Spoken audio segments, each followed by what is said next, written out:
So I used to be a part of Foxhound. I retired. Now they have a new daddy in charge, also named Snake. I like that. Ah, oh my god!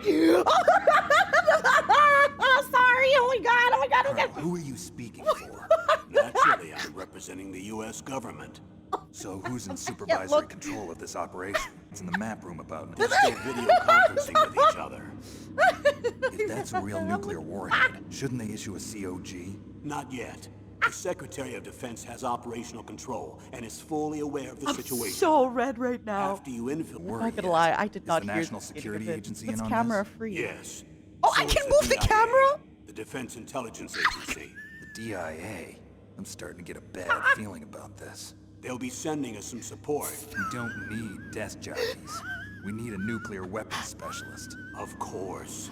A nuclear weapons specialist has already been assigned to us. I'll be honest with you, I didn't hear a thing.